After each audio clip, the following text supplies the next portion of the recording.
veins, I've been driving this train.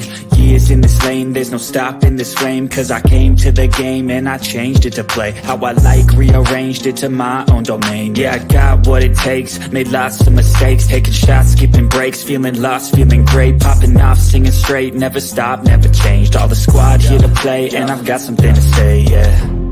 I work hard each and every day, I get lost in the words I say. I don't push pause, no, I push play. I won't stop till I make a change. I withdraw on the things I make. I turn flaws into flawless traits. I build tall, never capping space. I won't stop till I hear him say, Welcome back. Welcome back. We are back tonight with Ready to Love, Season 9, Episode 2, The Good, the Bad, and the Freaky. What about that? The good, the bad, the freaky. I think it was more freaky than anything. What do you guys think? Yeah, definitely got Yeah, you it talking was. about some Especially that kinks and Lamar things. cat. So, when you're talking about sexual preferences, kinks so early on, then it's obviously going to turn some people off or make some people more motivated to start a connection. Yeah, I agree. I think there has to be production pushing them to talk about their fetishes, their likes, their sexual likes and dislikes. I'm kind of like, wow, like I don't know. Like, I guess you guys, you young folks have left me in the dust because there's no way, like, first date. And then I'm looking at it like this isn't even a first date. It's actually a mixer, which to me gives informal, fun, conversational vibes. I'm just not going to be talking about the great sex at a mixer. I'm going to just ask questions like, here's what I do for a living. What do you do for a living? You've been married before. Those are nice feeler questions, I think. But when you start talking about your bedroom preferences, you leave yourself wide open for somebody to come in and say, oh yeah, I'm into what was it last season, that bondage S&M or whatever that stuff is. Like, It was a lot worse than that. Yeah, it's a lot of stuff. Yeah, it's a lot of stuff out there. So I'm not really that curious about you because first of all, I don't even know if your breath is fresh. So like, let's establish these basics. Like, do you have good oral hygiene? Do you have a job even? Do you have a home? Are you homeless? What? Just some basic stuff. Shout out to, of course, Sean. We got Sean here tonight on the panel. Good to have you in. Of course, we got JRXTV, Mr. VIP. We got him here tonight. Calvin couldn't be with us, but yay, go Lions! We won tonight. Woo-hoo-hoo! We're moving forward in the quest for the Super Bowl championship. So I'm excited about that. In the audience and in the chat, we have Dr. Let me see. I think I said this right. Dr. Larika Yancey. She says hello to everybody. Hello there. Welcome in. Kirby is back in the audience. Yay, one of our regulars. Hey, Kirby. Oh, hey, Jay Wiley. Haven't seen you in a minute, but also a regular and a moderator. Good to see you. We got, oh, yay, LMV. Every season, it's the same doggone thing. Yes, exactly. And Monique, Ola, Ola. Yes, I love it. Ola, everybody. Good to see all of you. Welcome back in. I thought the mixer actually went pretty well. This week I thought it was pretty good. So let's kind of go around the room. Sean, how did you perceive the mixer? Just an overall general take of the mixer. Well, I think these women were more put together than the first set. They were very impressive to me. Okay. Yes, more impressive. More impressive in what way, though? I think they were very much aesthetically pleasing to me. It was a better looking group of women to me. Physically, they look good to you. As well as I think the choice, whether it was production or not, I'm not sure, but their occupations and all that, they seem to be very, very established women for the minimal quality of the men that they would get. Wait a minute, did I hear something bad about the guys? What are you saying about these men? They're not holding up to the ladies? I don't think all the men were. I don't think all the men were equally compatible economically with the women. I think a lot of the men were about the fluff and no substance. Ooh, wait a minute. We got to pass this ball over to That's just my JR. opinion. JR, did, IMO. thank you. Okay, thank you. I appreciate it. JR, you heard that? What were your thoughts on that? I thought to be fair, I thought the men on the second mixer actually came with more substance than the guys on the first one. Um, they seemed more compatible with the ladies that were present. Um, like there were some guys last week where you saw them, you saw what they were wearing, you saw what they were talking about, and you were like instant. Now you're in trouble straight away. This time, um, yeah, like the guys definitely seem to be making an effort to get to know the ladies, and I think a few of the ladies were had their guards up, and that prevented them from maybe opening up as much as the guys would have liked. But I thought this mixer was better than last week's one for sure. Hmm. Okay, a good effort. Mhm. All right, I'm just kind of typing something in here. Just a question for the chat. Okay. Oh, Nightbot's in here. Oh Lord, we're gonna see how that goes. I've had mixed. I've had a mixed relationship with Nightbot, but okay. Okay, so Yeah. Welcome to let's outside of go the ahead and wild. get started. Because we said we're not gonna keep you guys long. Okay, so we open up at the Fort Worth Mixer Part Two. We've got Vanessa, who is a lovely 35-year-old divorced flight attendant who has children, and she wants us to know that she was married to a Caucasian gentleman. um, I think I'm wondering if some folks will maybe likely have an issue with this fact that she was married to this Caucasian gentleman, but we're going to find out. Meanwhile, Alonzo, 35, and who is 6'3", and is a claims adjuster with locked hair. Seems happy to meet Vanessa. He's vibing with her in the beginning as they sit and sip their mimosas. And then you got Patricia, who's a very beautiful, tall lady, newly transplanted to Dallas, the Dallas Metroplex area, and she's in tech. You've got Maya, 30, never married, who says she's ready for her husband. She's quite beautiful.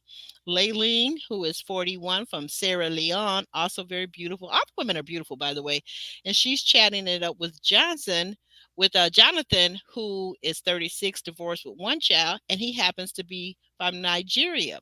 So they speak in their native African language, and I see them kind of clicking. Tommy enters the room to let everybody know what's up, what it do. He explains that what happened was we have two mixers this season instead of one. That's the reason why this one's so much smaller. What do you guys make of this thus far with all these various scenes? What are you guys thinking? Sean, you want to give us your take on this so far? I think they should combine the mixers. To me, it was just a waste of time to have two different mixers. Okay, but let me ask you a more specific question. What did you think of when we meet Vanessa, the flight attendant, right? Very pretty young lady, has her hair up in the French braids. What did you think of the fact that she told us right from the get-go that she had been divorced from a Caucasian gentleman? Do you think that's going to make any difference with some of the gentlemen in this group? I don't think so. I see her interaction though. She has more of an interaction with Chaz later on, but I mean, she's very reserved, seeming like on camera. I don't know whether she has a flat Okay. personality or she's bubbly or what have you. I don't know, but just the way she Mm-hmm. comes across on camera. Mm-hmm. Okay, that's fair enough. That is fair enough.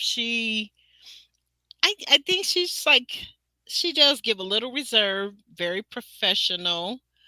Um, was that your same take, JR, on Vanessa, the flight attendant? Uh, she seemed very reserved, and I don't necessarily think it's going to be something that the guys hold against her, with her being previously married to a guy from a different ethnicity. I think it's something that she may find a bit different, um, trying to date and get to know these guys, depending on how long she spent in that marriage and how long she's been single. Because different ethnicities, different culture, even though it's her own culture, but she hasn't been dating that. So, certain things, likes, requirements, attraction to different things, hobbies, all of those things are different to different men of different cultures. So, yeah, I think she may be a bit awkward to deal with at first, but it will be um, her own hurdle to overcome in order to be successful in the show. Yeah. So I don't think they'll hold it against her now. I think it's something that she might have in the back of her mind every time she interacts with someone. Hmm. Okay. Okay. That's that's interesting. That's a good point. I'm gonna keep my heart open that that will be the case. In my own experience here in the U.S., I don't know that that's really going to be true, though. I think in our culture here in the US, I think that it's much more acceptable for Black men to date outside of their race and far less acceptable, particularly to a man that you will be dating after you've already been in relationship with this Caucasian man. I think that's going to create some the word I'm looking for, but I don't think every black man is going to be very accepting of that. Whether he says it up front or whether he tries to play it down or doesn't say anything at all and talks behind your back, I think that is going to be an issue with a lot of black men. My personal opinion, but I appreciate what you're saying. I would think that it should not be an issue no matter who you've dated, but I know that I'm a lot more open minded about dating interracially than a lot of people are. Dee Right. has a comment. Dee, we're going to kind of come back to that. I got it up on the screen right now, but she brings up that Vanessa, she was hoping that Vanessa would not be the first to let go, being a darker skinned woman. Dee, I put that up on the screen specifically because tomorrow at 7:30 p.m., we should be having that lady here. Patricia should be here. Patricia Pretties will be here at 7:30 p.m. And another thing, the guest co-host on that interview will be Tequila from last season. So that should be very, very interesting. And we're also going to get into Blacks in Technology. Blacks in Technology. So we're not only going to talk about Ready to Love, but we're also going to talk about Blacks in Technology, which I'm very excited about. Um, so that's a thought too. Let's see. Okay, so we're going to move forward from that. We talked about Vanessa a little bit being married to the Caucasian gentleman, Alonzo, the claims adjuster with the locks. So we move forward. We got Maya, who's never married, says she's ready for her husband, Laylene, who's we talked about that. Laylene, who's from 41 from Sierra Leone. What did you think, JR? Let's go back to you. What did you think of Laylene and the interaction between her and Jonathan, being that they were both from originally their parents were from Africa? Wholesome interaction. They have that in common. Um, so maybe they align on certain traditional views or beliefs or whatever. Um, you know, I think if they're looking for someone who suits them culture wise, then that would be a safe bet. Still early days though. But yeah, I thought it was a very wholesome interaction and they bonded over something they have in common. So yeah, all good. Yeah, I thought so too. I thought they interacted, and they both are again quite appealing aesthetically, very beautiful, right? What Mhm. were your thoughts? Thank you for that. What were your thoughts, Sean, on these two? Well, I think it's a couple of things. Number one, it kind of puts me in mind of Chris and Katarina from last season. Chris was Nigerian and Katarina was from family was from Sierra Leone as well. But on Yes. the other hand, um, they do have that commonality, shared commonality of West African experience. However, Jonathan is an American-born African versus being an African-born in Africa and then transplanted to the United States. Mm-hmm. I don't know about Laylene. She may have been born in Africa, West Africa, Sierra Leone, and then migrated here. I'm not sure. But Jonathan, of his own admission, says that he was born here in the United States, but he He has did. Nigerian parents. So I don't know how much of the culture would be uh, an obstacle for their relationship if any relationship will ensue between those two. But that's what I think. Very good point. And you know what? I guess maybe we'll find out through more conversation with Jonathan, because that's an excellent point that you brought up, because he did mention that he actually was. He said he was Nigerian, and then later on he kind of backtracked and said, "Well, actually, I was Hmm. born here in the U.S." So um, it'll be interesting to find out Yeah. from him, someone talking to him, if his wife, his ex-wife, if she were Nigerian or if she was American. That's what Hmm. I would be curious as to. Um, and that's an excellent point, like you said, because we know last season we had what was the gentleman's name that was from Nigeria? Chris. Um, Chris, yeah, Chris. Chris, Chris, thank you. Yes, Chris. Chris uh kind of talked in between, mixed game, like on the fence, like I'm from Nigeria. I believe in being the protector, provider.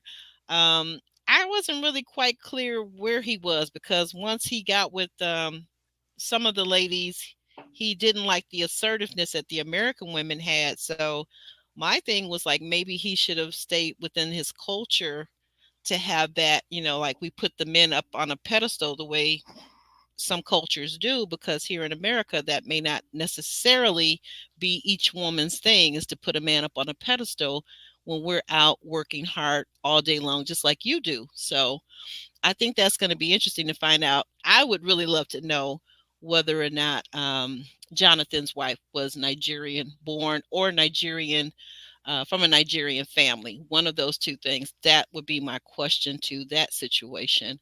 Um, so Tommy enters and talks about the mixer. We've got Rashina 38 and Lamar divorced and wants to go skinny dipping. What did you think about Rashina and Lamar? They're talking, they're sitting around. Lamar, he talks to the two ladies. I think the other lady was what, Vanessa? Vanessa, Was that Vanessa? Vanessa. It was Vanessa. Yeah. Okay. Yeah. He talks about to the ladies about are they spontaneous? And so for him, spontaneous means that you have to go skinny dipping with him.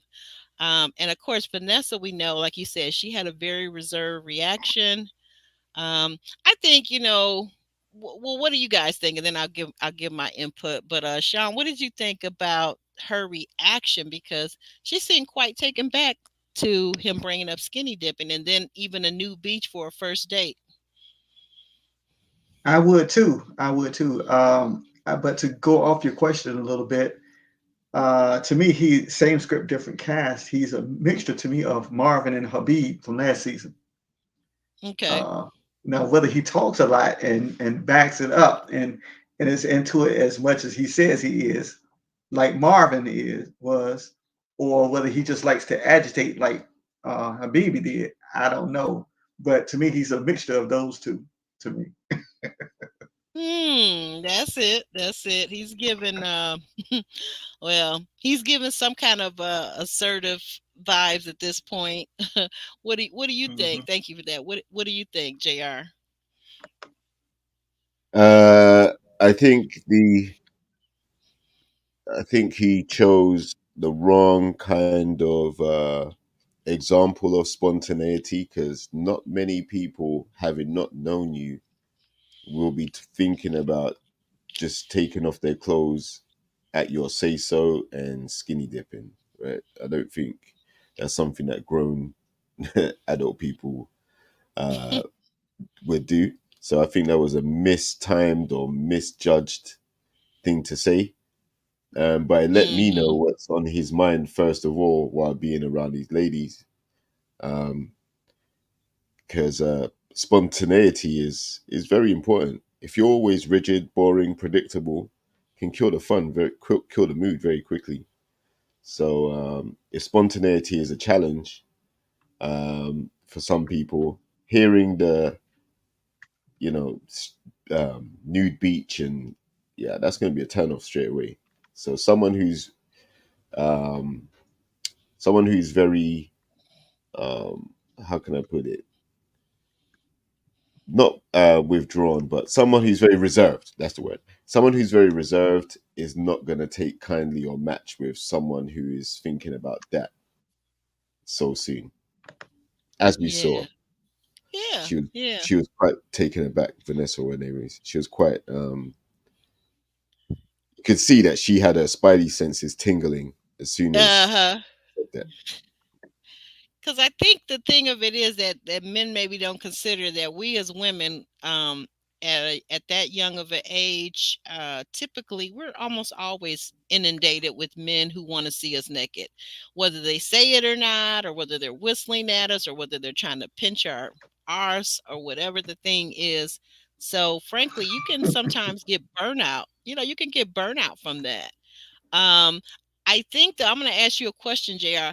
How would you, if you were a dating coach, let's just throw you into, let's take you out of the, uh,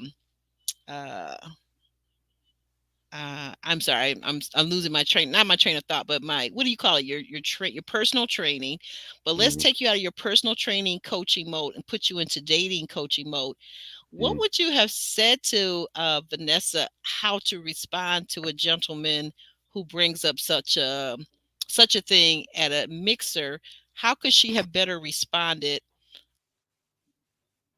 I don't think there's anything wrong with her response. I think there was something wrong with Okay, him with his example. okay, Her response was fine. Like she's very reserved, and like you said before, she's coming into a space where she's been married to someone else, like of a different ethnicity. She's probably looking to be eased into those type of conversations rather than that being the first thing that you come out with. So, um, as a dating coach, I don't think her response was bad. I would be coaching him to say, listen, man, you can't be bringing that up as soon as you meet someone. You only known this lady for 30 seconds, both of them. And that was what you came out with. That's going to off put, like most women I can think of, like they'll be off put by that. That wouldn't be something that they're going to take you seriously after that. That's definitely, like Sean said, a Habibi type move. So, mm-hmm. Right, right. I guess so. I think though, I'm going to just say for myself. So if I were advising Vanessa, you're on a dating show, you're at a mixer. I would have liked for her, in her back of her mind, to be prepared to hear some of the wildest questions and to have a poker face and say, "Oh, that's interesting." No, I don't think I would be spontaneous enough to do that. But on the other hand, I'm spontaneous enough to do this. You call me and say, "Hey," early in the day, say, "Hey, let's go to dinner tonight." I, if I'm available, would say, "Yeah, hey, sure, let's yeah, go." That's spontaneous. You know what I'm saying? the- But I get what you're saying. yeah. But I also think that part of the problem of this show is, like we say all the time, it's a game show, and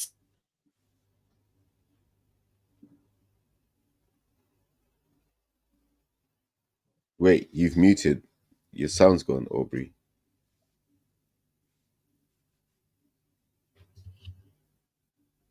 Where's Aubrey gone? She just cut. I don't know. She cut out. That's one reason. Yeah. someone said there are a lot of times in life.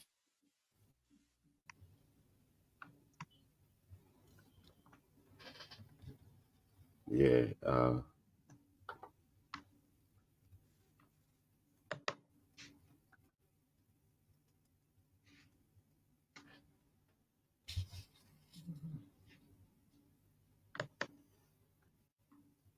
Yeah.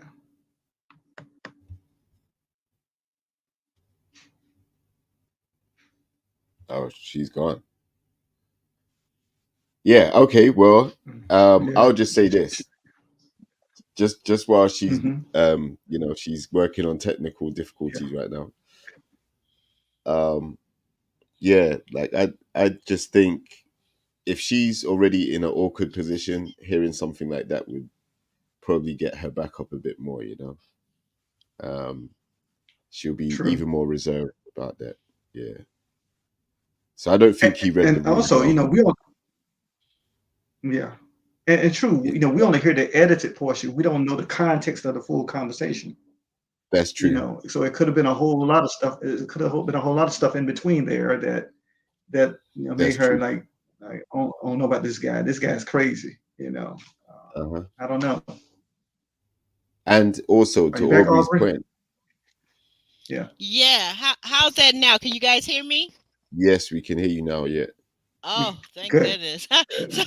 Crazy Ellen. Look at Ellen. Look at what she's talking about. Oh my goodness. You Ellen still has got me downstairs? falling down. She's got me falling down the darn stairs and everything. Yeah, my internet's been acting up. I don't know if it's this wind or what. So guys, if we get cut off again, we're just gonna go ahead and call it a night, okay? But let's forge on. What were you guys saying though? Last thing we were saying Yeah. about Vanessa? Yeah. So I was gonna say to your point. I mean, going out to dinner isn't necessarily spontaneous. I mean, it is spontaneous. It can be spontaneous, but it's also a very normal, ordinary, average thing to do on a date. So I think what he was trying to say was, are you spontaneous enough to do something crazy, like out there, something completely different, out of the norm, out of your comfort zone? And he chose that analogy, and it was obviously something that's going to off-put someone who's only known you 5 seconds. Right, right. Yeah, I guess though to my point though, I think sometimes, like I said again, you have to take something just like at work.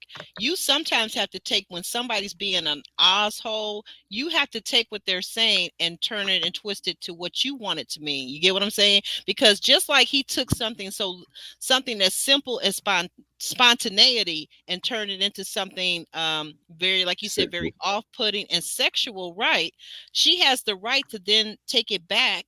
We women have the right to take things and claim them and repurpose them. And that's why I was saying something like spontaneous could mean going out on a date without a 2-day notice. I don't know what you guys are doing nowadays, but back in the day, it used to be required etiquette that a man ask you 2 days in advance. If he wanted to take you out on Friday, if he hasn't asked you by Wednesday, um, then all bets are off because chances are I've probably already accepted a date with another gentleman. Yeah, So but I'm just saying it's ways for her to utilize what he said because he's starting off as a jerk. I think he's probably going to finish as a jerk.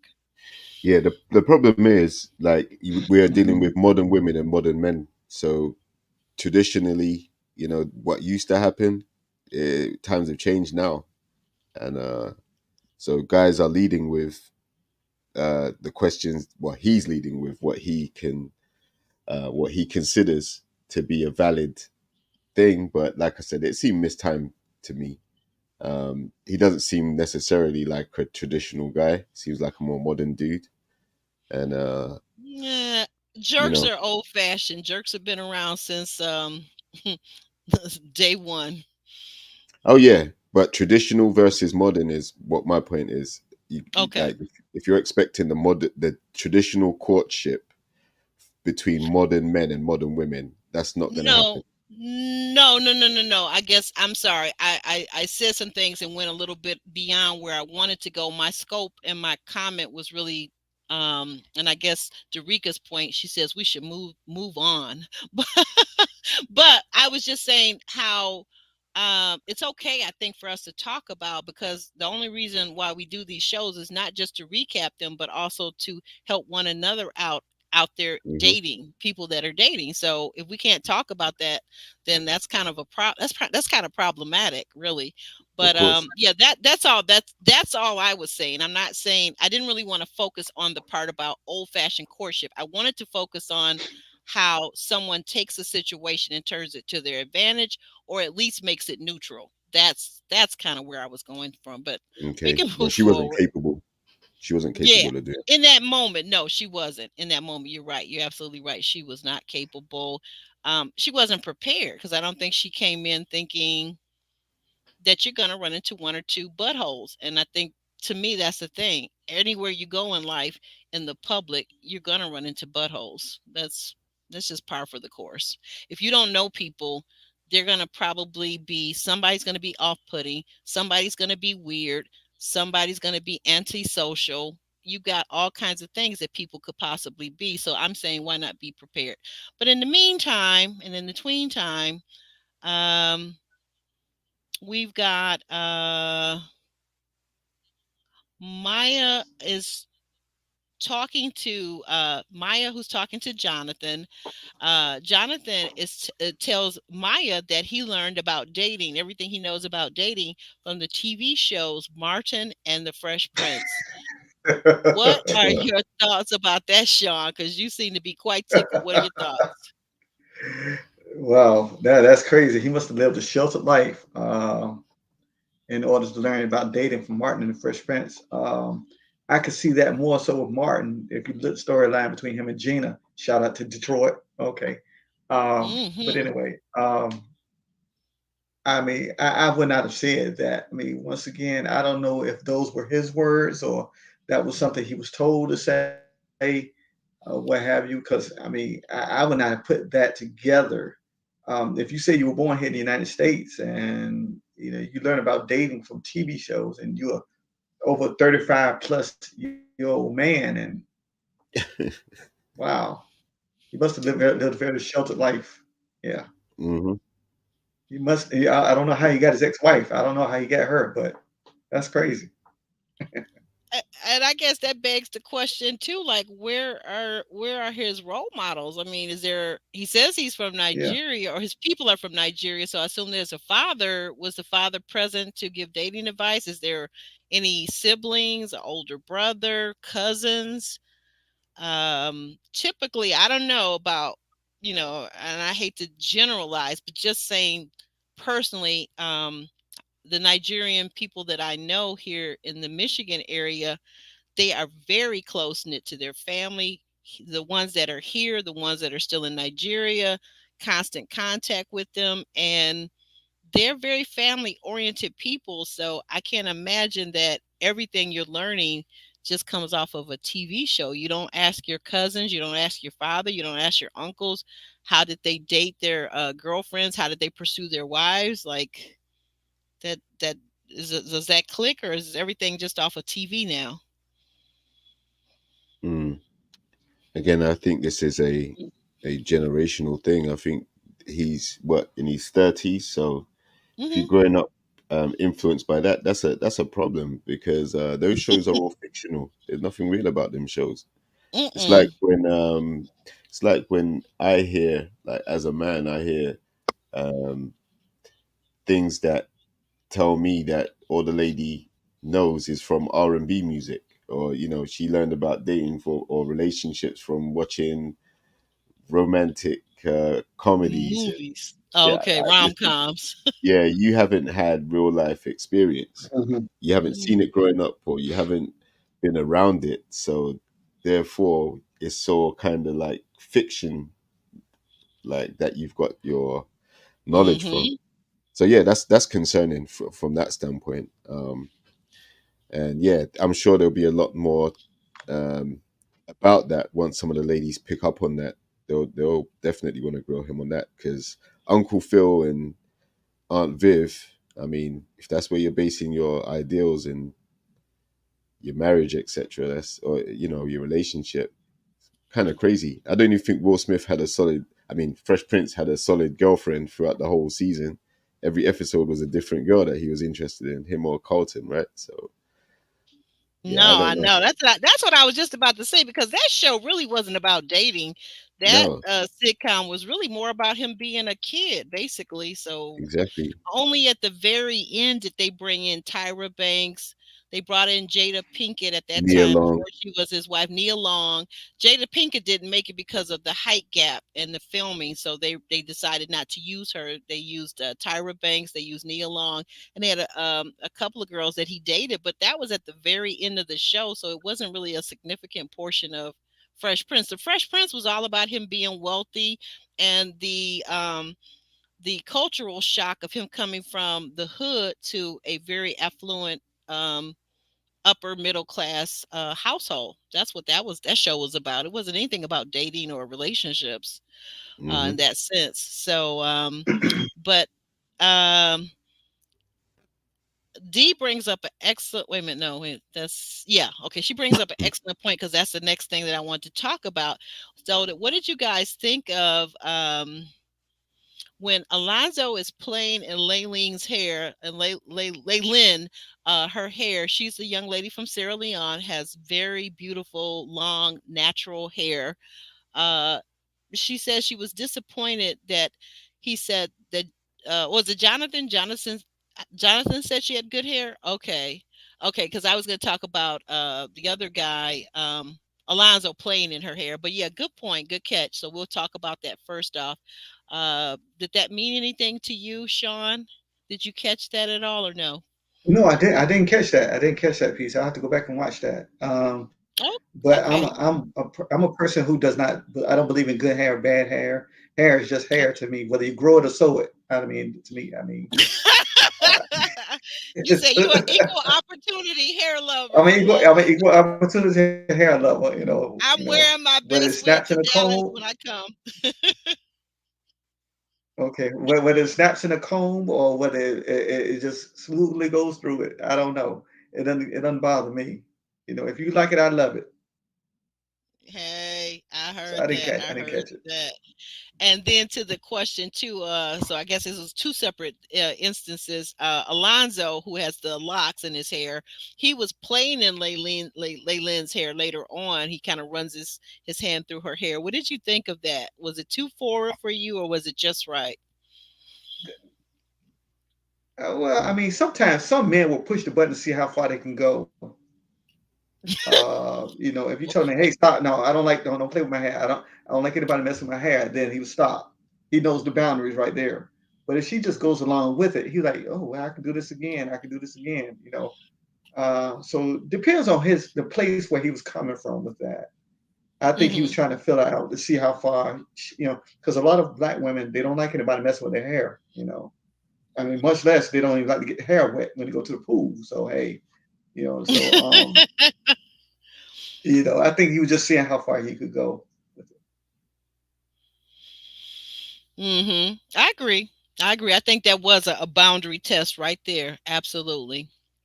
I Yeah. see that a lot. So, people you talk about the modern and my old school way of dating, but actually a lot of things never change, because that's very something that I've seen before is quite often in a first date or a meeting or a mixer where a guy is testing your physical boundary. And very good catch on that. Thank you for that, Sean. JR, what do you think about the hair situation? Is there such a thing as good hair? Uh, yeah, I would say my culture growing up in Jamaica, like with Jamaican parentage, Jamaican culture, Yes. there most certainly is, but it's a very outdated um, it's a very outdated way of thinking because Hmm. nowadays most people have the same hairstyle, they wear the same wigs, they wear the same everything, so you can't really distinguish that. Even the ladies that do have so-called good hair are still wearing hair pieces and whatnot, and so yeah, it's not really a discussion anymore. Um, Everyone seems to go to the same hairstylist or wig shop, so Mm. it's not really a thing. But JR say everybody got the same hair. More Eurocentric dynamics.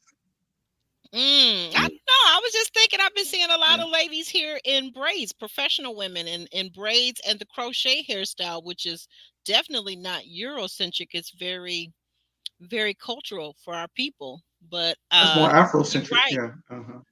Yeah, but you're right though. I think the beauty what black women have learned in the last 10, 20, 25 years is that we actually have the wherewithal, the finances, the hairstylist, the technology to go with the Euro hairstyle. You can relax it. Some people have naturally more straighter hair than others. Some people like me have kinky hair, and we can choose to wear wigs, we can choose to wear weaves, or we can choose to wear our hair out of what they call in the summer. I like to wear sometimes a wash and go. But the thing of it, the beauty of being a black woman is you get to wear your hair how you want to. And men, I think now are finally, black men are finally starting to adapt to that. Because I know, like, probably, I'm going to go back probably a good 20 years ago when I first started wearing my hair natural. I got a lot of pushback from men and from some Mhm. women who didn't like natural hair. They didn't like the kinky hairstyle. Some of my older friends thought, like, why are you wearing your hair nappy? But I think that the beauty of it is now more and more people are accepting it, are embracing it, and we are accepting ourselves and our hair as it naturally grows out of our scalp. Some of It us Do, is. kinky coily. do Huh? you think that this? Do you think that's to do with beauty standards changing though? Yeah. And but the only way they change, so if you think about it, JR, the only way things change is that if there's pushback. If I decided to wear my own natural kinky hair and stop relaxing it after 20 plus years of relaxing my hair and having been in the beauty industry, and one day I decide to wear my hair out kinky, coily in a style, and someone says, like I said, I got a lot of pushback, but I didn't stop wearing it that way. I kept wearing it that way. And gradually they're like, oh, I do like that on you, or your locks are growing, or this is growing, or that's pretty. And more people started wearing their own natural hair. More younger sisters said, hey, I like that. I think I'm going to try that.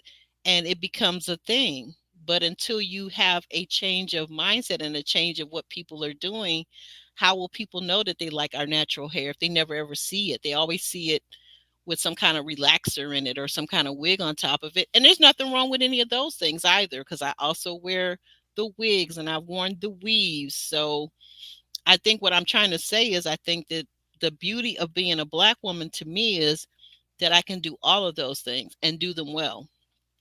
Yeah, and also don't forget to mention there's hair damage from using a lot of chemicals and products in your hair too. So natural is probably the Absolutely. best way to go.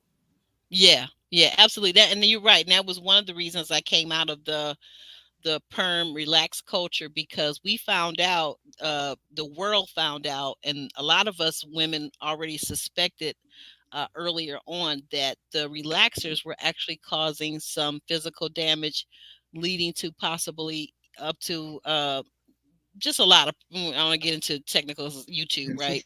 But yeah, Mm-hmm. but leading to a lot of things, and there's actually been massive lawsuits here in the States. I don't know about over there in the UK, but there is a pot of money, a pot of gold is sitting there for any of you women. I think it's still available to be in on a class action suit if you were a person who constantly relaxed your hair and found out that you have issues as a woman, fertility wise, or carcinogens and things like that. Won't get into all of that, but yeah, but that's out there. So yeah, that we'll move forward from that point. And I thought this was interesting. So Chaz is sitting there and he's talking. Now, who's the lady that's has the blonde braids? I didn't quite catch her name. Could you tell me, Jr.?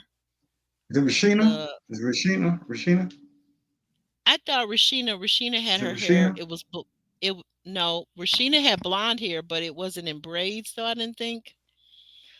So I think Mm. there's another very light skinned lady with blonde hair, but she's Oh, talking. Who is that? I can't remember her name. I know you. I know we're horrible. Forgive us, guys. But if anybody out there in the chat knows her name, please drop it Patrice. in the. Someone put Patrice. Yes, that's it. Patrice. Patrice. she's talking to Chaz, and she's telling him that she owns her own transport business. And then he tells her, like, he joins in and he says, "Well, I also drive a dark bus." And she says, "You do?" And then he says, "No, actually, I'm an analyst." And they laugh about it. But I thought it was funny that he was referencing the whole bus driver controversy from last year. What did you think about their interaction, JR? Yeah, he was joking around with her. I think it was just lighthearted. Wasn't Hmm. even a thing I don't even think it was intentional enough to see what she would say. You know, if he would be eliminated or anything. I just thought it was a lighthearted joke. Yeah, But I thought so too. yeah, but she seemed to get excited, and hearing that it's someone that could possibly be in the same field as she is. Um, Right, that's what it was. yeah, but yeah, just a lighthearted joke, in my opinion. Yeah, Nothing, it was cute nothing that deep. yeah, it was cute that interaction though too. I couldn't think of her name because I was thinking of Patricia and I was like, no, it's not Patricia, but yeah, Patrice. Sean, any thoughts on the little lighthearted jesting? Yeah, that I mean that was spot on what GR said, so I agree with him. So I don't have to add anything further to the comment. Okay. Right, exactly. Asa, it's the maintenance with our black hair. It's oftentimes like, how long is it gonna take me in the morning? It's gonna take me an extra 2 hours to do my hair. That's why we change up into some of these easier to maintain hairstyles. Absolutely, definitely agree with you on that. Um, okay, so we've got that out the way. Um, we see Alonzo talking to Vanessa. Again, Vanessa's very reserved. Alonzo's the gentleman with the locks. He seems to be feeling to connect with Vanessa.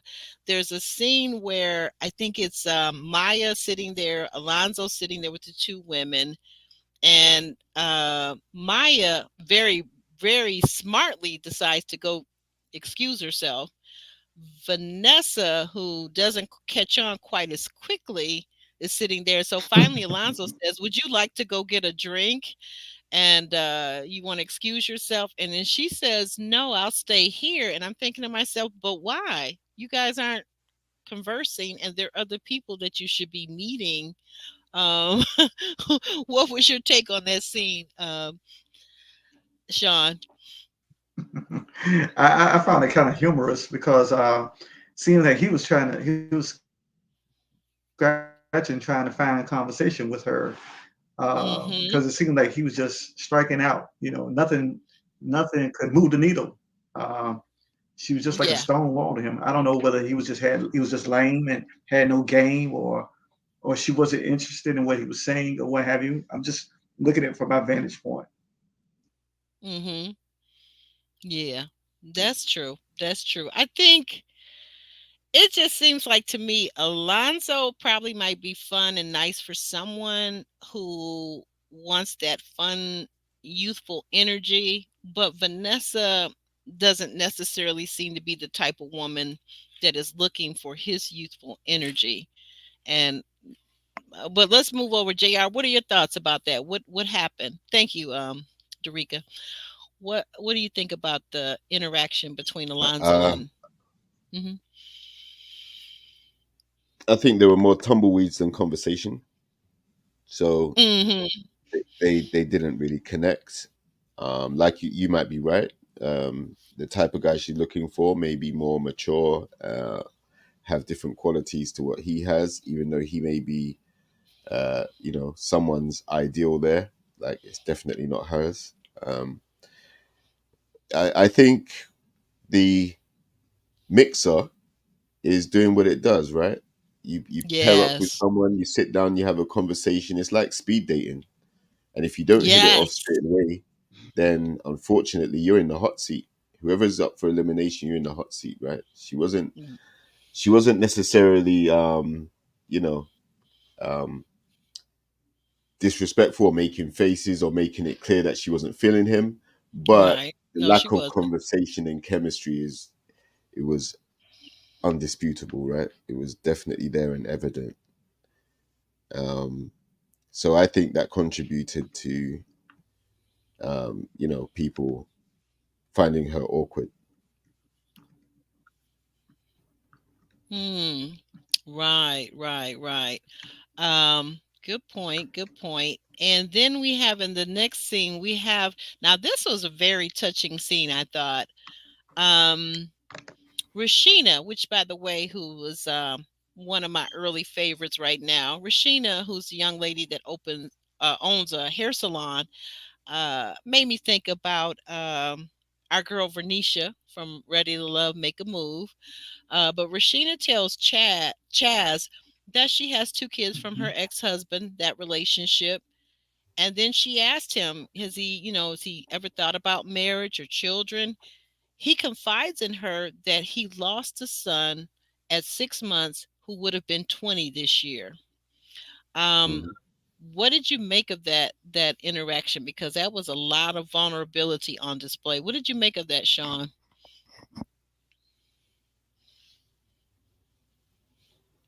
Yeah, that was a very touching point to see that because I mean, for a man to come out with that in the first meeting or what have you, it shows a lot of humility on him, and I think that painted him as a very person that was much authentic as opposed to a lot of the other men who could have been just wanting to play around. And so I think that scored a lot of points, quote unquote, for him with his humility in that particular place and space. Right, right. Yep. Uh, JR, same question. What were you thinking about that interaction between those two and that vulnerable admission that he had lost a son?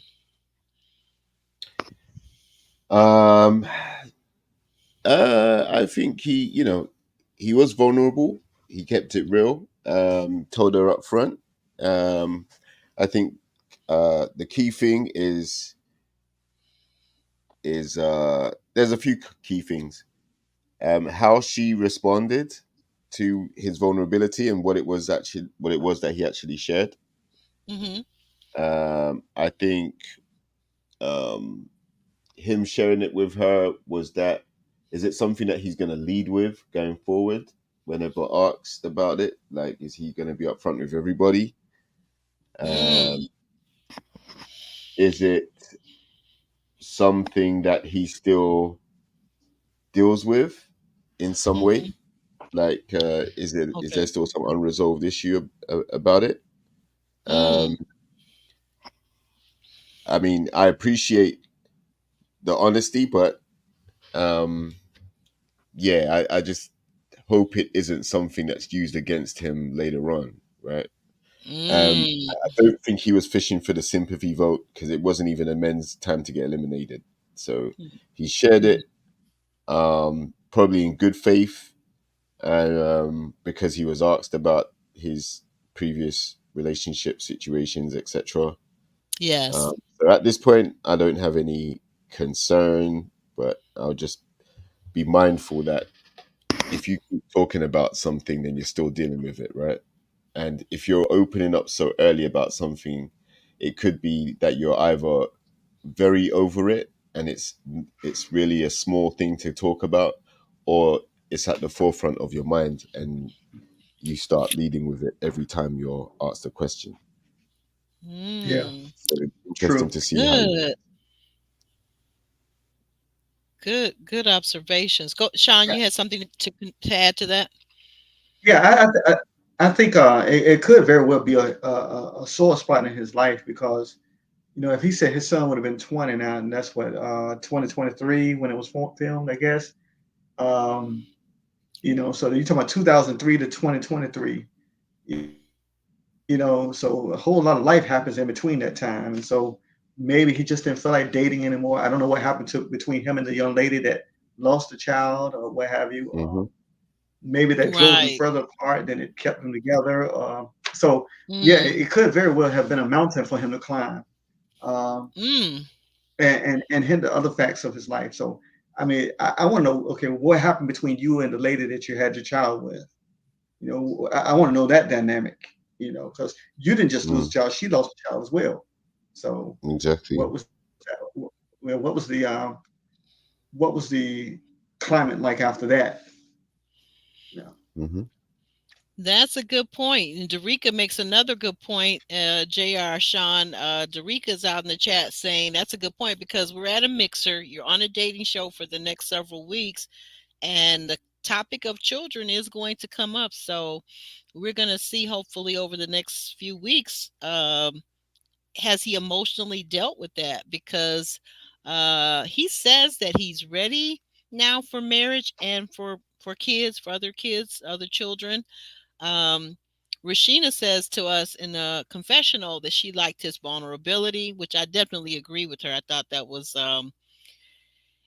I think for me, when a man is vulnerable that early on, typically what I've seen as time goes on is that it's because he has dealt with it. He has healed from whatever grief or loss that he had with whatever situation he shared with me, and he's sharing it early on, letting me know that I think, and this is the question that JR asked. JR, I think that he shared it with her specifically because Rashina had a good way around that question, around asking about how he felt about marriage and about children. And then he opened up. You could almost see the hesitation, and then he opened up. I don't know if it's something, it didn't seem like it's something that he just walks in and meets every woman and says, hey, by the way, I lost a kid 20 years ago. It didn't seem like that type of situation. And Most JR, definitely. you made an excellent point. It's not the men's week to get eliminated. Mm-hmm. So I really like this about him because it seems like, and we're gonna, everything is taken by a grain of salt, and we'll see what happens next week. But it just seems like he might be a genuine, authentic person on this show right now. That's what it Mm-hmm. looks like. Yeah. So let's see. Rashina also got mm, let's see, wait a minute. In the next scene, also with Rashina, she just seems to really be bringing things out in people. She's talking to Jonathan. Jonathan is the one who has the Nigerian parents.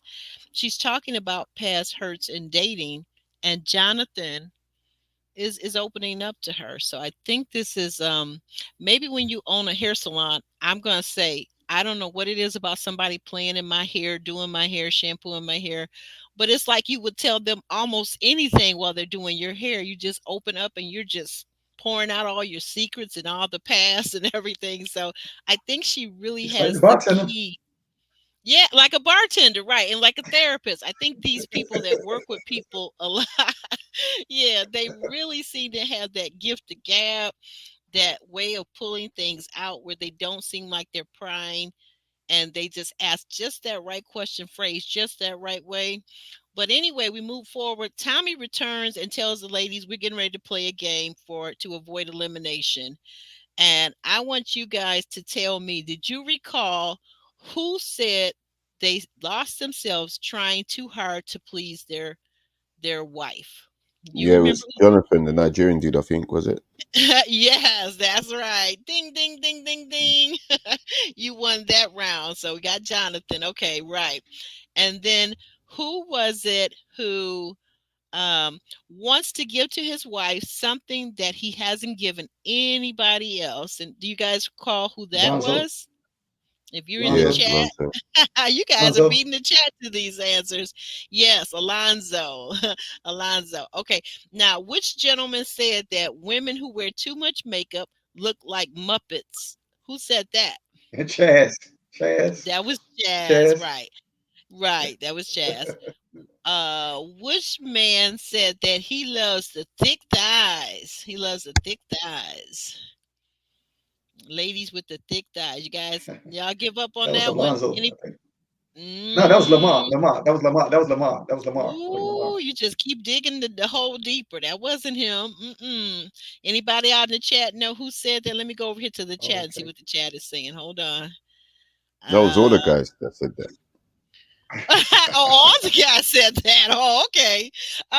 Well, according to my notes, it says that it was Chaz that said it specifically. So maybe all the guys were thinking it. Maybe all the guys Mm. said it, but they gave it to they said Chaz. Hmm. And then the last question. Okay, who was the guy? And this threw me off. Who was the guy who said they'd had their gooch touched before? I didn't That even was know what a gooch Jonathan. Jonathan, was. That, Jonathan, that was Jonathan. I John. ain't know what it was either. I ain't gonna lie to you. I I'm didn't know telling what you, it was either.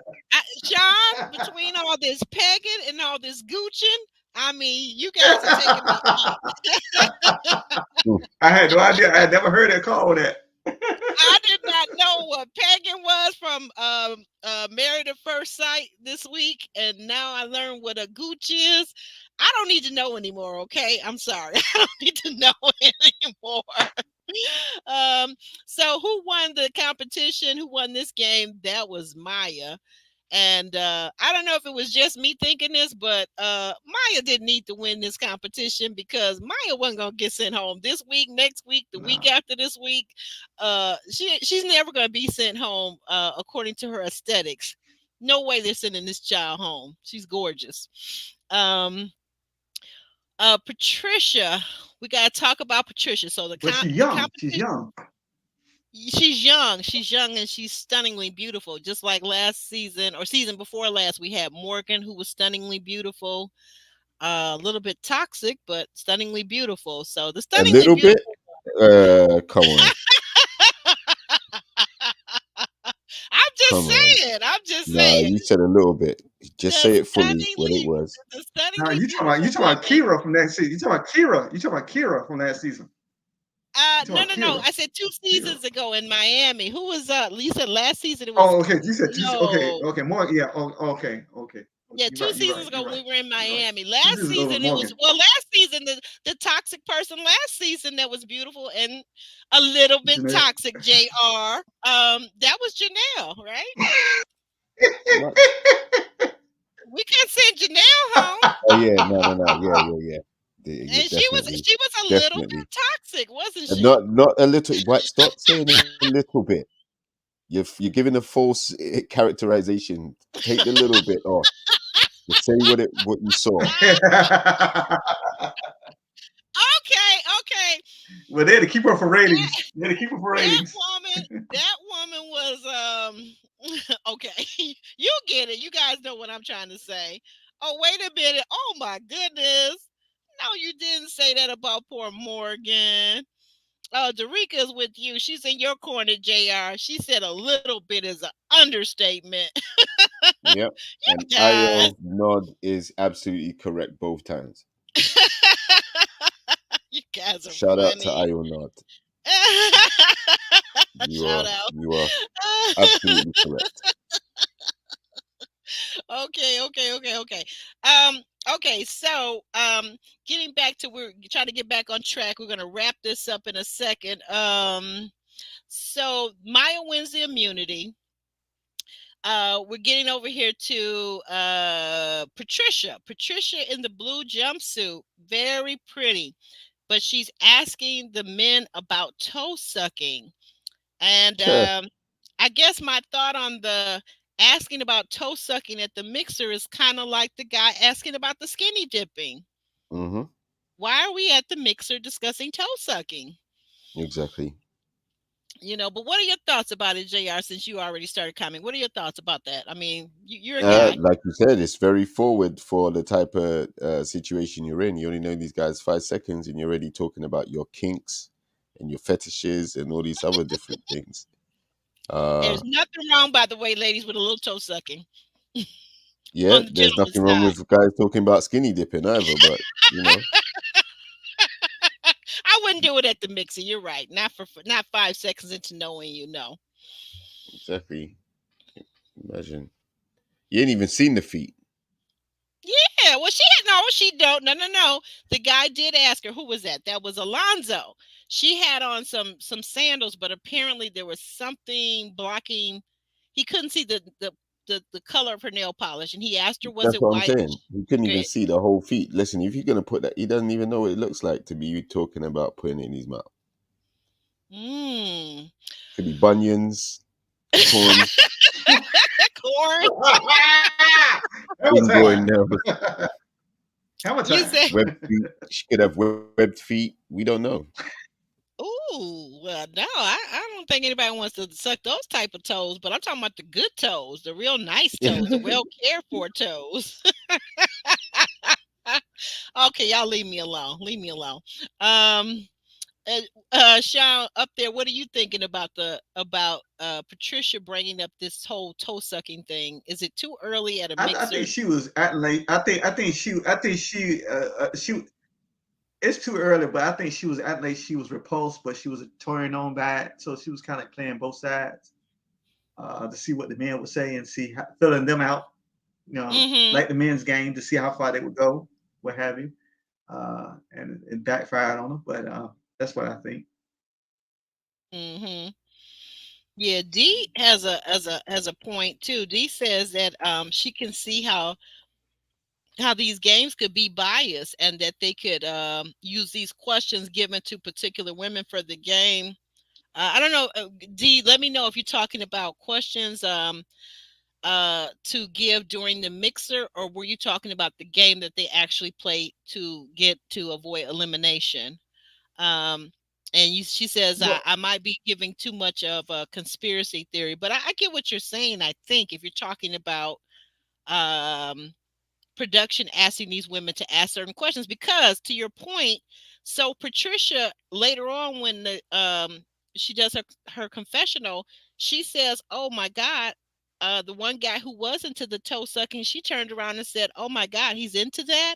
I'm not into that. So I'm thinking to myself, well, why would you ask the question anyway? And then I remember production. So like, mhm. why why why allow production to talk you into that? Go ahead, Sean. Go ahead. Yeah, and even one of the young ladies, I can't think of which one it was, said she said, "I wasn't asked that question. I don't. I mean, I don't know the answer to that one. I wasn't asked that one." So she did not know. Uh, I guess they get a prescribed set of questions to ask each man, what have you, and what have you. I mean, because to me, of course, like we said, we only see the edited portion, and we don't know how much conversation is had between each person. And I'm sure some people gravitate toward other people that they feel more likened to, what have you. But one of the ladies said during the game, she said, "Well, I wasn't asked that question. I don't know. I don't know the answer to that question. So Mm-hmm. evidently, that wasn't discussed. You know, or it wasn't for in her cards to ask per se." Oh, okay. Yeah, Derica said, I guess with Patricia, she says that maybe it was almost like she was putting words in his mouth because he said he liked rubbing feet. Now, I've heard a lot of men say they like to rub a woman's feet, especially um could be a prelude to something. Hey, who knows, right? Might be a little foreplay, or it might just be a kind gesture. She's getting off work, she's been on her feet all day, she's a nurse, she owns a hair salon, she's standing up, whatever it is, she's standing on her feet all day, and he says, baby, come on, let me rub your feet for you. That is a kind gesture. But she says that Patricia started asking about the sucking of the toes, which she thought was gross. But Hmm. then why are you asking? It's annoying. Why you keep asking this question if you don't even like it? Why are you asking that? Hmm. Exactly. Oh, okay. Last week, the game they played. Okay, gotcha. Gotcha. Okay, so thank you guys. About to wrap this up. So we get to Tommy asked the men, which of the women are they feeling? Um, let's see. I got this in my notes here. It's here. It's here somewhere. Um, or maybe it's not. The women like, the men like Maya. She's genuine. She's ladylike. They like Laylen. She's open. She's funny. Rashina for being bubbly. But then again, some of the men didn't like Rashina, giving off the homie vibe. Patricia, who has her guard up, seems like she may be unhealed. Hmm. And when they call up the two women, they call up Patricia, of course, and they call up Vanessa. And Hmm. who goes home is Patricia. Mm-hmm, mm-hmm. Did they make the right decision this time around, guys? We'll start with Ooh. you, Sean. We'll start with you, Sean. Tell me what you think about, did they make the right decision in sending the right person home? In the words of the immortal Ron Freeman, um, Oh Lord, who is it about to get depends messed on up the in here. it depends on the narrative what they're trying to push on the show. Um, because I think if Jonathan and Chaz had not spoken up for Vanessa, maybe she would have gone home. Um, Mm-hmm. I can also see Patricia because she was a little bit standoffish. Maybe she's not. She's getting acclimated to the area. I don't know how long she's been here in the DFW, or what have you, and maybe her Ah, personality. I yes. mean, because I'm on a Facebook group and people were talking about the jewelry she had on. Very expensive jewelry, $5,000 a pop. Those bracelets and that necklace she had on. I forgot what Okay, they called yes. it, but she her taste may be too high for the Ooh. quality of men that they're maybe. So they may have sent the right one home. I don't know what kind of narrative they're trying to push right now. Mm. With that said Yeah, about the yeah, and like narrative, Ellen V what said, she was on and off on Twitter. I'm sorry, say again, Yeah, Sean. what Ellen V said, they said they sent the right woman home because she was going off on Twitter. Patricia, Ooh. she was on her tirade about being sent home. You know, Mm-hmm. I didn't catch that Twitter feed. Hmm. Do you think, because it's come up every season, and why will we be the only YouTube channel to not talk about colorism? Because there's some that are saying they basically eliminated the darker hued woman of the six that were there. Um, or do you feel like perhaps because she really didn't seem to be connecting with the men, at least what we saw, because we know it's all edited, right? We know that if she had 20 good Hmm. minutes talking to this guy over there, they maybe decided not to show it. um I thought there was something. Oh, I'm sorry, I don't think we talked about this. They asked her about dating in her last relationship, and within that conversation, um, she seemed to have still been carrying some residue. Hmm. Do you recall that conversation at all? I Yeah, do. I did. Yeah, Jr. Talk about that a little bit before we close out and talk about whether they chose the right person or not. Let's go back. I'm sorry, guys. Let's go back for just a second, and Jr. Talk about that conversation and what you recall from that conversation and how she seemed to you in that. Yeah, well, I mean, it was a very obvious thing to conclusion to arrive at based on how she was, and unfortunately, like one of my buddies always says, you're not climbing over walls in 2024, right? Them days are over. So if we detect that your walls are up, your guard is up, it's going to be too difficult to get over them. Then yeah, it's not really going to be uh, an attractive quality when you have women around you who don't have their walls up so high. It'll be easier and more fluid to get to know those ladies and date them rather than spend time trying to break down walls of what happened to you previously. So the best thing to do is to, again, to coin a phrase, sit on the bench and heal first, and then once you've healed, then you come out into the dating world. Hmm. Unfortunately, everybody has exes, previous relationships, previous situations. But if there's carryover into your next situation and people pick up on it early, then yeah, nowadays it seems like people don't have the time or patience to want to sit there with you and go through it because they're not your counselor or your therapist; they're just your partner. Uh, so, Yes. so you Yes. have to make that distinction. Right. And I think, would you say too, good points, JR, all of those. And would you say too, though, keeping in tone and mood of the mixer, I believe, and Maybe I'm incorrect, but I think a mixer is to be lighthearted. I think one of you mentioned about it's got a speed dating kind of effect to it, right?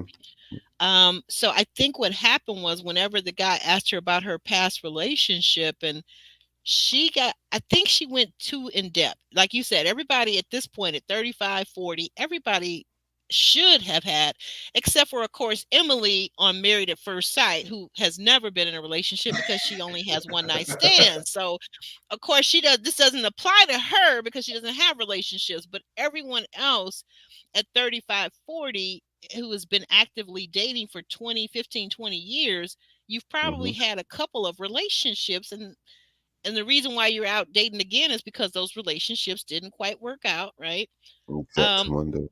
hmm but I think what I felt bad about Patricia is I think she went into trying to maybe give too much detail rather than just say, "Oh yeah, I had a past relationship and didn't work out, and here I am." Maybe offering that up because she talked about that she had done the work and she was healed when they were giving her exit interview, but then she started crying. Hmm. What did you make of her crying? Was she crying because she was eliminated and she wasn't going to be on the show, or was she crying because she was unhealed? What did you think? Mm. Uh, could be both. Could be one or the other. I think she was just upset at being sent home first. Um, Yeah, that part. because yeah, like the thing is, um, you have to be very self-aware to realize that you still have residue, as you call it, right? Mm-hmm. But if the people that you're interacting with can spot it straight away, then that's really the feedback that you need going forward to say that you're not healed, despite what you may think. If you've gone out into the dating world again, feeling like you've healed, and then you find that the people that you're interactive can detect it straight away, then you need to do more. Mm. Simple. But yeah, so I think she was just, someone's got to go home first, and unfortunately, I think it was a close call. I think it could have gone Yeah, either way. it could have been Vanessa for sure. Yeah, You think that Chaz saved Vanessa? You think Chaz saved Vanessa from going home? Because yeah, he probably Exactly. did. I mean, any Exactly. votes for her saved her, right? hmm But ultimately, it's a numbers game sometimes, and you're gonna have some people that may, like, one or two people may favor someone more than the other. So it's a numbers game. The best thing to do, in my opinion, like I said before, it's kind of like speed dating. So you want to keep it light, you want to keep it jovial, you want to keep it have some humor in there. Also, you want to have some really um, meaningful conversations, but not to the point where you're going to off put or jeopardize a potential connection. So hmm I assume there is a lot that goes into it. For Yes. some people, it's effortless. Yes, And like for some Maya. people, it's a real struggle to overcome. hmm Right? Yeah, like I noticed, I agree with you. I noticed this episode. Now I'm gonna see how things go as we move forward, but I noticed this episode, the person that seemed to struggle the least or not at all, at least not from the edited clips that we saw, Maya, even when someone tried to kind of pivot her into exes, she mentioned that, yeah, I've loved before and it didn't work out. And she smoothly transitioned out of that. Like, you ain't backing me into that corner.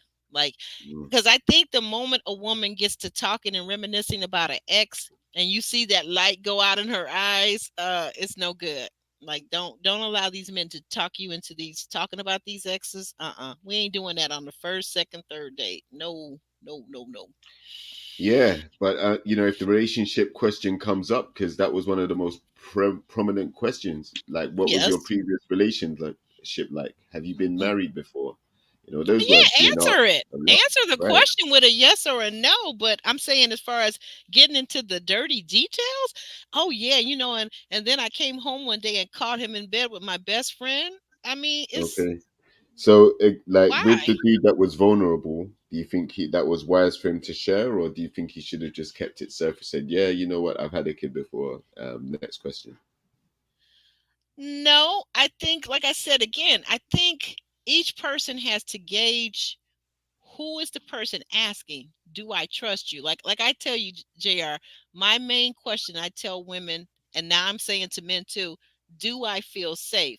I feel like Chaz felt safe with Rashina, which is why he told her that. Yeah. Okay.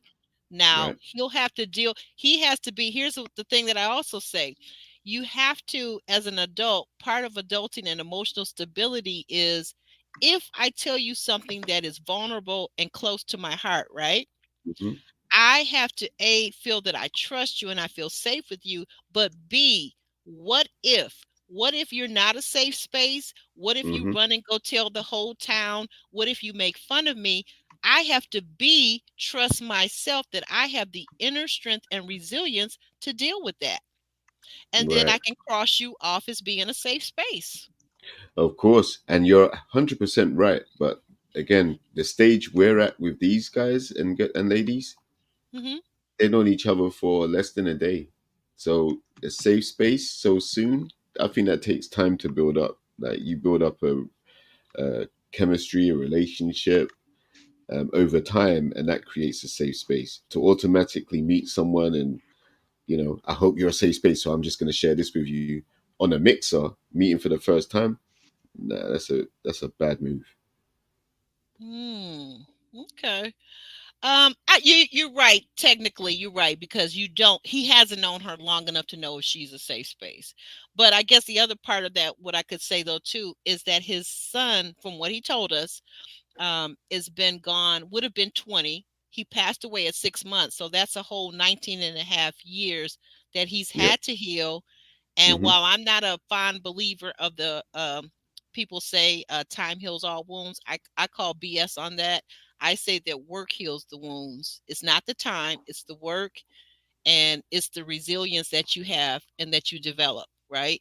So, Hmm. but hopefully in 19 years, hopefully he's healed, so that he's kind of answering the question, because it's going to come up, like we talked about.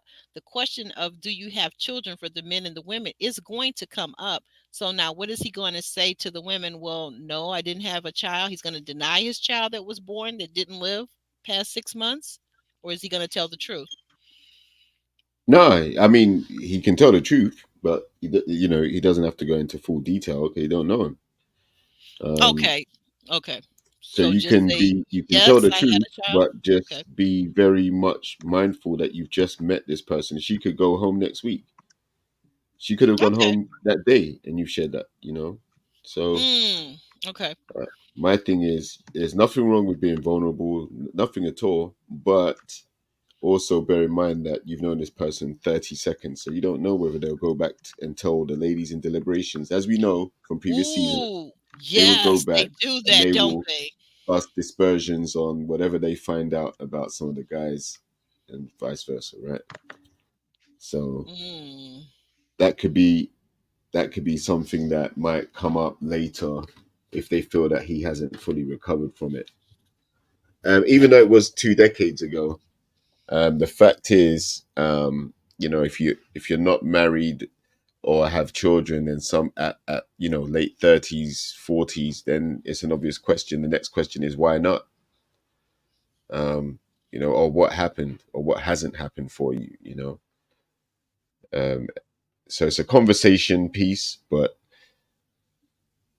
ultimately there's nothing wrong with telling the truth, but just being a bit more measured in how far you Hmm. go with revealing everything.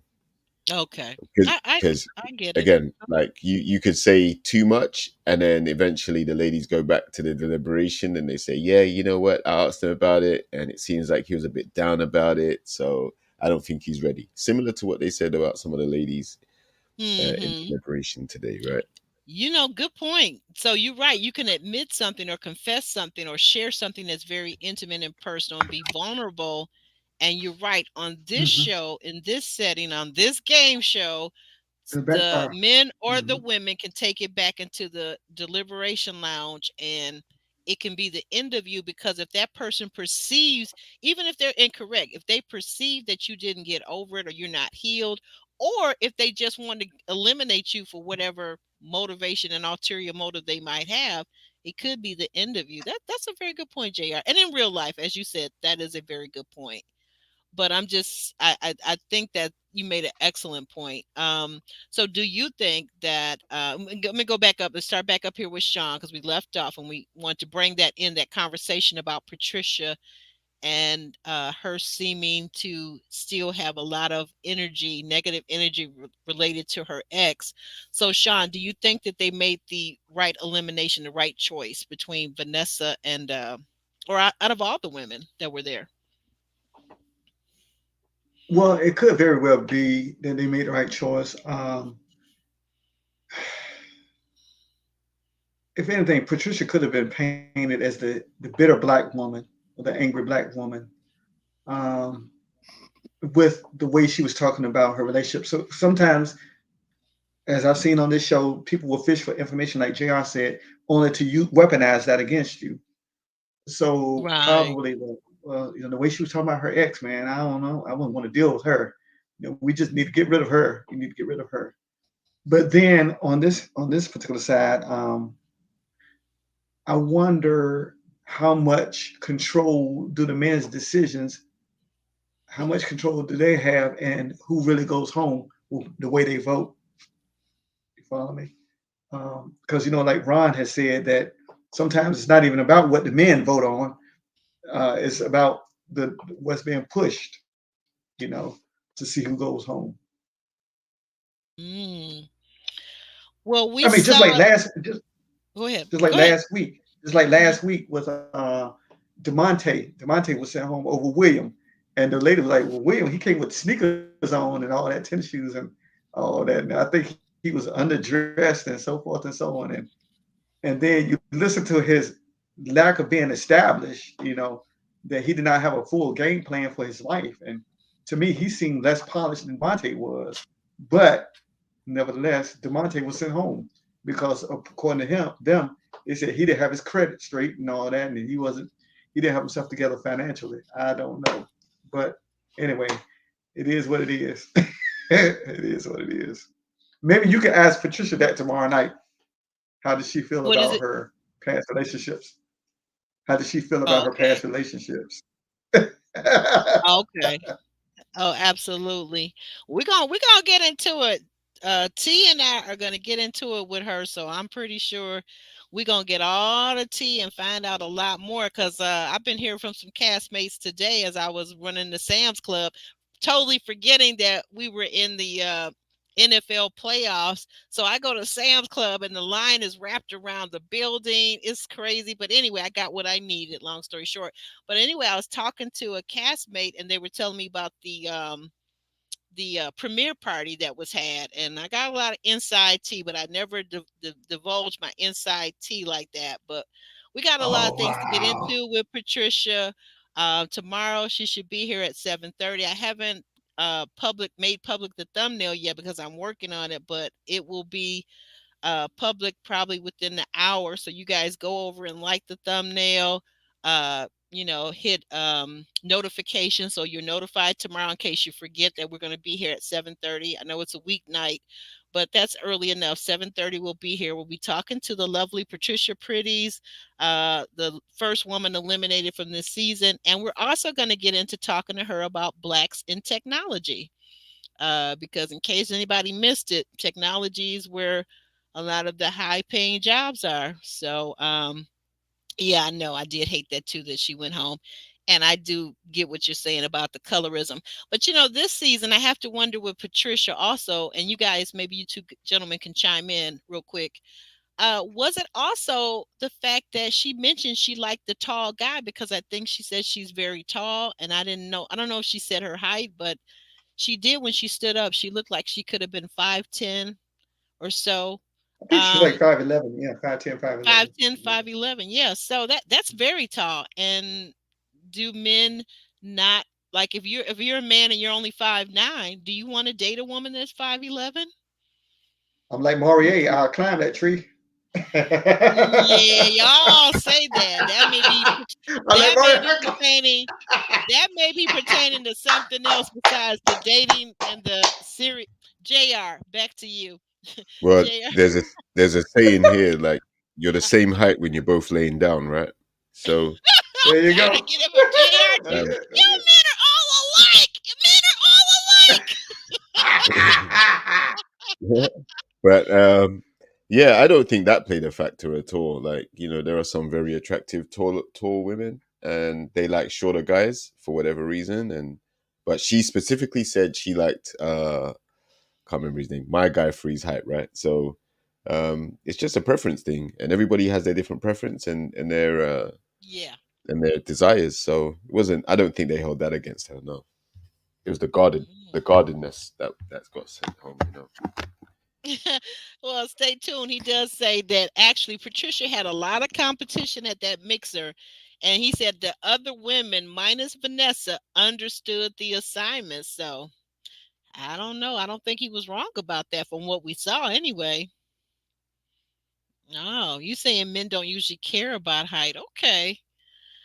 I think the short guys don't because they know they're already short and the pickings are slimmer for them anyway. But I think you take your average size guy anywhere from 5'7" to 5'11". I think they might care that the woman is 5'11" and that when she puts on heels, she's over 6 feet. I think they might care. That's It my Mm, doesn't bother feeling me. about it. It doesn't over bother there me. maybe. It Hmm? doesn't bother like a lot of people here. I mean, height isn't really something that determines whether the man's a good man or not. Um, No, I and think vice it's versa with ladies. It's just a physical feature, but it doesn't really okay. mean their personality or character is any different to anyone shorter.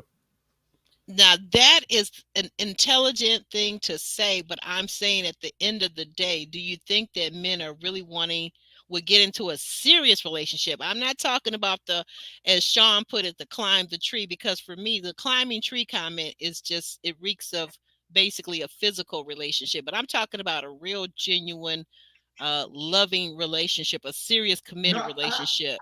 Would you Yeah. hold I, on, Sean, I, hold on, Sean, okay, Jr. okay, Would you Mm, okay. would you get into a serious relationship, Jr. Would you get hmm into a serious relationship with a woman, let's say that's 2 inches taller than you, and when she goes out, she likes to put on the high heels, so now she's significantly taller than you.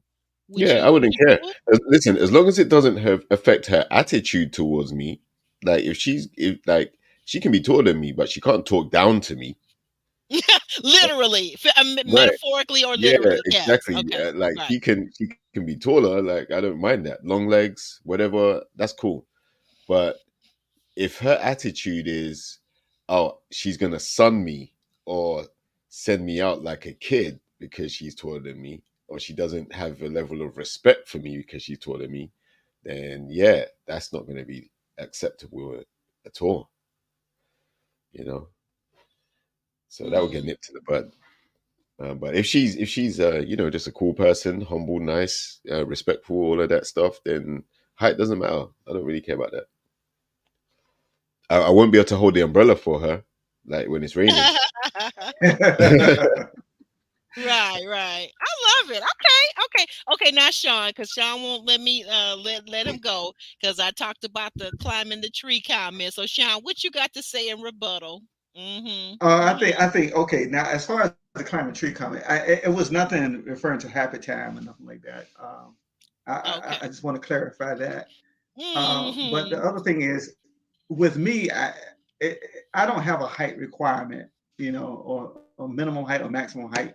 As far as like, now I'm not talking about like 4'3", 4'4", nothing like that. But I mean, if she's taller than me, so be it. I'm like JR, as long as she doesn't talk down to me. Uh, I think the thing Okay. that I think the thing with me is more so of the age thing per se. I know that she's a grown woman at 25, at 30, but I just cannot seem to bring myself to date maybe a woman that's 25 or 30. I'm a man in my 50s now, Oh, and yeah. I can't see, and I think sometimes maybe in my head the way society looks at things that you have an older woman and a younger man as opposed to a younger man and a younger woman. If he's an older man Mm-hmm. and she's a younger woman, they think, oh, he's a sugar daddy. Versus if she's an older woman and he's a younger man, oh wow, he's a stud. He got to be a stud, man, for that, you know. Right. And she's a cougar. But She's a cougar, right? yeah, she's a cougar. She's a cougar. So I don't. I mean, I know we're both grown at our respective ages, but I don't think I have the energy for a 25-year-old woman as far as and the grownness that I can't see her as being the grownness at grown at 25, whatever, even though I know she is a grown woman. You know what I'm saying? Right. That's my only drawback, not the height, but I think the age thing with me. Oh, okay. Well, what is your cutoff? What is your cutoff as a man that's in their 50s? What is your cutoff? What is your age range? What is the youngest that's acceptable? Oh well, I got a large age range. I think, but the youngest with me would be maybe 35. Youngest would be 35. The oldest would be probably 58, 59. Okay. Okay. Yeah. So Well, 35 to there 59, that there you 24-year have it. range. JR said, Hmm. mm. I'm not gonna even ask. I've been told in the private chat that for me to stay out of people's personal business while we're live, we'll talk in the green room when it's just the three of us. So you guys will never know because I don't run my lips like that in these YouTube streets. What these people tell me, I will take to my grave. I promise you. I promise you. It's all secret to me because you know what? My mom taught me that as a little girl growing up, that when someone tells you something, they confide in you. That's between you and that person, right? And I believe Uh-huh. that. But so, Sean, let me get your contact information up because we're wrapping this thing up quickly. You guys did good. Thank you. Oh yeah. Wasn't feeling the Yeah, we did greatest great. We did today. great. Yeah, I wasn't feeling the greatest today. Well, Those of you out in the chat, and I just wanted to let them know that it's the reason why we wanted to kind of wrap things up. And I got to go celebrate the Lions win. This is like historic. Sean, tell the people they can reach you on IG. I got your contact there. Tell them anything you want to tell them about you. You've already told them your age range. Tell them again one more time. It's 35 to what? 35 to 59. 35 to 59. Um, And they can drop that's the my single age ladies range. can drop down in your DM, right? They can slide in my DM. Slide on in the DM. Slide in your Okay. yeah, slide in Uh, your DM. uh, There you go. um, Let me get my phrasing yeah, right. you slide into my DMs. But I think I can be reached, as you see on the screen, on my IG at SANDRES1906. That's my Instagram. So just drop me a Mhm. line and say, hey, this is so and so so from actually Aubrey's channel. I just wanted to chat with you, see how you're doing. Yeah. Um, and I mean, don't be afraid. I don't bite, what have you. And I would just love to converse with you. But also, you can reach me on the old modicum of Facebook. My first name is Yeah. Sean, Shaun. Last name is Stokes, Stokes. You can look for my picture. Of course, you see my picture on here, what have you. That's the same picture that's on my Facebook. If you look at my name on the side, what have you. So you'll see that there. That's two ways that you can reach me: Facebook and Instagram. There you go. There you go. And now to JR. Thank you for that. JRXTV, Mr. VIP. Tell them where the people I got the information where they can reach you, but tell them what your different platforms, what you focus on different platforms, Uh-huh. please. Okay. Okay. JRX TV on Instagram focuses more on exercise, well-being, fitness tips, things like that. Um, also, think more of a light-hearted um, take on both of those aspects. At the end of the day, your health and well-being is important, and it's something that some people neglect because work-life balance and pressures of life may get in the way sometimes. But ultimately, if you're healthy, then you create happiness and longevity in yourself. So you find that on the Instagram, JRX TV. YouTube is more about the other aspect of your well-being, which is your relationships, where I have conversations, super panels, chats about Black love, Black love reality TV shows such as what we are talking about tonight, with my esteemed colleagues, Aubrey, Sean. You might see me on some other platforms as well. But ultimately, your relationships play a part in your well being as well. Because obviously, if you're having um, uh, trouble in your relationships, it may spill over into other aspects of your life, and vice versa. If you're having trouble in other aspects of your life, it may also impact your relationships. So it's a holistic approach on both platforms: Instagram JRX TV and YouTube JRX TV. Wow, that's great. That is great. And guys, if you're here and you've been here for more than 5 minutes, why don't you go ahead and click that like button like Kiki's telling you? Why don't you go ahead and subscribe? I know you're in the bushes. I know who you are, by the way. And I love telling you that because I really do know. And I talk about you on Monday with my girl Roro, the podcaster. I want to say a special shout out to Stay Tuned Reviews. Guys, if you haven't been over to Stay Tuned Reviews channel, you got to go over there. He did a very concise review of the new movie, The Color Purple, the new version. And I'm not going to give anything away, but go over and check out what his review is on The Color Purple. And I haven't seen it yet, so I can't really say whether he's spot on. But as always, always entertaining, always amusing. Um, I want to thank my colleagues and my special guest, my co-host, my panelist. Sean is here. He's always on time. He took his power nap today and said, "I'll be in." I'm not going to meet you for that foolishness, that tomfoolery over there on Married at First Sight, but I will be here for the Ready to Love review panel. And always, I can count on Jr. He's always here. He's always on the top of things and keeping us in our best ship shape. That's JRXTV from Mr. VIP. And you guys go on over, make yourself an appointment, Mr. VIP, because he does consultations. What is it, virtual, JR, also? Oh yeah, definitely. If you have Wi-Fi, you have a phone or tablet or a laptop, and Mm-hmm. worldwide, can book a session. If you're a member of a gym, can take me in there with you. If you're at home and you have space or have equipment at home, can utilize that space. So there's no escaping. Even if you want to go to the park, you can bring me there on your mobile device, book a session, and we can go through it. Yeah. So yeah, Okay. readily available, and here to help. Here to help. Get into it, guys. Get into it. And I'm actually Aubrey. And on that note, guys, we are on our way out. We're going to shimmy and shake on our way out. And we'll see you back here, though, next Sunday at 6:30 p.m.